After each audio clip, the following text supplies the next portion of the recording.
मोती झील वाल्मीकि उपवन में सभी बौद्धिक इकट्ठा होकर ज्ञापन देना चाहते थे, परंतु नगर आयुक्त और महापौर प्रमीला पांडे के द्वारा एक दिन पहले ही बुद्धा पार्क के मामले में मांगों को मान लिया गया, इसलिए ज्ञापन देना कैंसिल कर दिया। परंतु मोती झील में बुद्धिस्ट लोग इकट्ठा होकर नगर आयुक्त और प्रमीला पांडे माननीय मुख्यमंत्री जी का आभार व्यक्त करते हुए सभी को धन्यवाद दिया। कहा कि 15 करोड़ रुपया शिवालय बनाने के लिए यह सरकार से पास हुआ है, उसका कुछ पैसा बुद्धा पार्क की बुद्ध शुद्धिकरण के लिए लगाया जाए, यह कहा बुद्धिस्ट लोगों ने।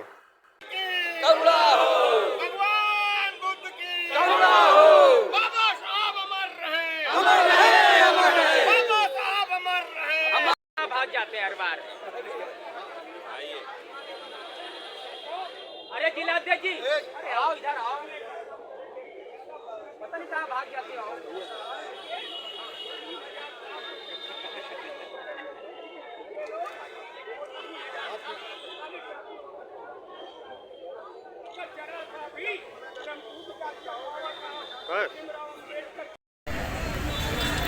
हमारे बुद्धा पार्क कल्याणपुर में जो शिवालय बनवाया जा रहा था, मंदिर बनवाया जा रहा था, 15 करोड़ रुपए सैंक्शन कर दिए गए थे। आज कल जो है नगर आयुक्त ने और नगर प्रमुख ने यहाँ पर कहा कि ये वहाँ नहीं निर्माण होगा। हम उसका प्रशासन का भी, नगर आयुक्त का भी,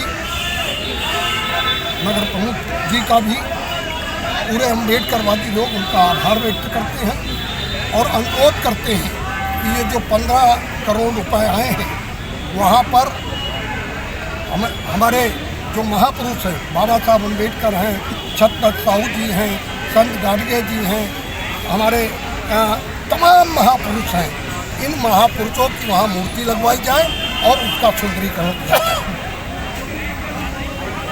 ये कानपुर मंडल के सारे बहुजन संगठनों का आज ज्ञापन देना निश्चित हुआ था बुद्धा पार्क की मीटिंग में, और ये सारे संगठनों ने एकता बढ़ाई और एकता का प्रदर्शन किया। एक और बता दें कि कुछ परमिशन निरस्त किए जाने के बाद 10:30 बजे तो प्रोग्राम को इसको स्थगित कर दिया गया था। फिर भी जिन लोगों के पास सूचना नहीं पहुंच पाई है वो लोग यहाँ आए हैं, और मैं सभी संगठनों का बहुत बड़ा आभार व्यक्त करता हूँ और नगर निगम का, यहाँ के प्रशासन का भी आभार व्यक्त करता हूँ कि उन्होंने हमारी जायज़ मांगों को स्वीकार करते हुए उस प्रस्ताव को स्थगित कर दिया है, तो उनको मैं धन्यवाद देना चाहता हूँ। लगभग कितने बुद्धा पार्क होंगे यहाँ? कानपुर में तो एक ही बुद्धा पार्क है ये, बाकी बुद्ध विहार वगैरह कई हैं, 4-5 हैं, क्योंकि हमारा ये एक ही बुद्ध विहार है। और जो भी हमारी राष्ट्रीय धरोहर है, ये छोटा मोटा बुद्ध विहार नहीं है, और ये भारत में बड़े बुद्धा पार्कों में इनकी गिनती होती है। ये बसपा की सरकार में 1997 में इसका निर्माण हुआ था, जिसमें लगभग 33 एकड़ ज़मीन है, और जो अंडर डेवलप थी उसमें ज्योतिर्लिंग और इनका प्रस्ताव था शिवालय पार्क का, अब वो उन्होंने अपना वापस ले लिया है। तो उसके लिए हम सारे संगठनों के और जिन लोगों ने हमारी इस काम में सहयोग किया उन सभी का हम आभार व्यक्त करते हैं, धन्यवाद व्यक्त करते हैं। एक पार आपकी मोती झील में बना, उसके लेकर कुछ कहना चाहेंगे? हाँ, उसके लिए हम लोग बैठ के बात करेंगे आपस में, समाज के सभी लोगों से, जो हमारे प्रबुद्ध जन हैं उनसे, फिर उससे आगे रणनीति बनाएंगे क्या करना है क्या नहीं।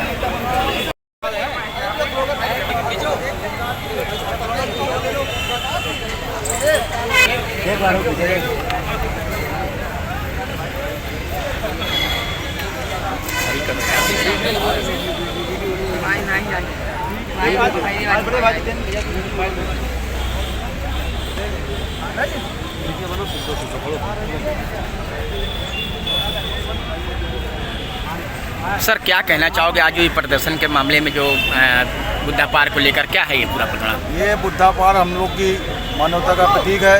जो बुद्धा पार्क 1997 में माननीय बहन जी द्वारा निर्माण किया गया था और इस बुद्धा पार्क को जो सरकार चल रही है उनका जो मनोक्रांति जो उनकी उद्देश्य है कि बुद्धा पार्क को गलत उद्देश्य से दूसरी तरह बनाना है, वहाँ पर ज्योतिर्लिंग की तैयारी कराना था। इस सब उद्देश्यों को लेके माननीय बहन जी ने हमारे एक ट्वीट किया, उस ट्वीट के द्वारा उन लोग को जो दिशा निर्देश थी वो बदल गई और बदलने के साथ साथ हम लोगों को जो भी कार्य था जो हम लोगों ने यहाँ प्रदर्शन किया वो प्रदर्शन को हम लोगों ने बहुत स्थगित कर दिया। अगर ये इन लोगों की भावना चेंज ना होती तो उसके साथ साथ ये प्रदर्शन हम लोग का बहुत बड़ा प्रदर्शन होता, जिसमें यहाँ पे इतना प्रदर्शन होता कि यहाँ की रोडें जाम हो जाती और नगर निगम में हम लोग का जन सैलाब कोई रोक ना पाता। लगभग कितने बुद्धा पार्क हैं यहाँ? लगभग यहाँ पे 8 से 10 बुद्धा पार्क बनाए गए हैं कानपुर में, लेकिन सबसे बड़ा बुद्धा पार्क इंदिरा नगर बनाया गया है और उस इंदिरा पार्क का जो बुद्धा पार्क बनाया गया था वो माननीय बहन जी द्वारा उसका निर्माण कराया गया था, उसका उद्घाटन भी बहन जी द्वारा कराया गया था।